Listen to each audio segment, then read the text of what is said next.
কি ভাই, কি কইছিলাম কইছিলাম না হিরো আলম যদি গান একটা ছেড়ে দেয় ভাই থাকবো পালানের। আমি কিন্তু ঠিকই পালাই দিছি ভাই। কি করছে হিরো আলম জানেন? নতুন একটা গান বানাইছে, জাতীয় সঙ্গীত। বাইরে ভাই কি গান রে ভাই! আপনারা তো ভাই গুণী লোকের কদর করতে জানেন না। দেখছেন, একেই বলে মাল্টি স্কিল।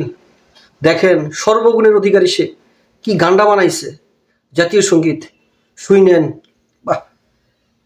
আরে আরে বাঙালি রে, বাঙালি তোরা গুণী লোকের কদর করতে জানোস না রে, গুণী লোকের কদর করতে জানোস না।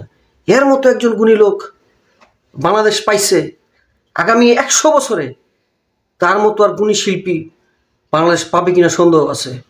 আমি অবাক হয়ে যাই বাঙালি, এর মতো হিরো আলম, এর মতো একজন গুণী লোক, এর মতো একজন মাল্টি স্কিল, এর মতো একজন প্রতিভাবান মানুষে কি করলো? পিড়াইছে। পিড়াই আবার কি করছে? কানেও ধরাইছে। আর দেখেন সেই হিরো আলম এখন এই বাংলাদেশে একটা জাতীয় সঙ্গীত বানায় ফেলছে।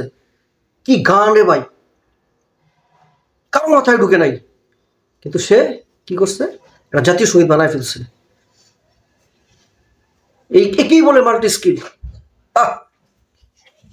আফসোস, আমি হতাশ। আমরা গুণী লোকের কদর করতে জানি না, এটা আমাদের ব্যর্থতা। হিরো আলম তুমি স্যালুট, তুমি জিন্দাবাদ, তুমি পারো, তুমি দেখাই দিছ তুমি কতটা জ্ঞানী মানুষ। তো সবাইকে বলবো আপনারা হিরো আলমকে একটা স্বীকৃতি দেন।